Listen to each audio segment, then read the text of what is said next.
मामू कंजन शहर का पुराना नाम संडिया वाला था। इस शहर का नाम एक सूफी बुजुर्ग मामू कंजन के नाम पर है। आपके वालिद का नाम जीवन था। आपके मुर्शद ख्वाजा पीर शाह कलंदर चिश्ती दरबार गोहरबार मौजा शेखू चिश्तिया नज़द कबूला शहर में रहते थे। खान जवान ने मियाँ मामू को कहा कि तुम्हें मेरे मुर्शद के बेटे हजरत पीर शाह कलंदर का मुरीद होना है, क्योंकि मेरे मुर्शद इंतकाल कर चुके हैं और मेरा वक्त भी करीब है। ये लो मेरी गदरी और असा, मैं अपनी विलायत का वारिस तुझे बनाता हूँ। मियाँ खान जवान वसाल फरमा गए। मामू चचा के फरमान के मुताबिक मुरीद होने के लिए मौजा शेखू चिश्तिया की तरफ रवाना हुए।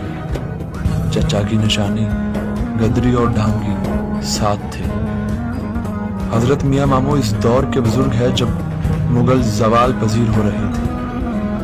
आपके दो चचा थे, एक का नाम खां मोहम्मद और दूसरे चचा का नाम सत्ती मोहम्मद था। आप दोनों भी बुजुर्ग थे। हजरत मियाँ मामू हमेशा आपकी खिदमत में रहते, क्योंकि मियाँ खान मोहम्मद के दो साहबजादे हजूर और मामूर और शिकार के भी खिदमत में हाजिर थे। लिहाजा आपने इन्हें सीने से लगाया और कहा, हम सफर आखिरत पर जा रहे हैं। मैंने तुम्हें दूध बना दिया है, अब जाग हजरत ख्वाजा पीर शाह जी दीवान लगा देंगे। और देखना मेरी ये ढांगी जिससे आप बकरियां चराया करते थे, ये दो बकरियां और मेरी ये गदरी संभाले रखना।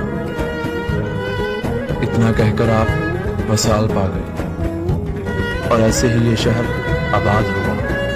निगाहे फकीर में वो तासीर देखी कि बदलती हजारों की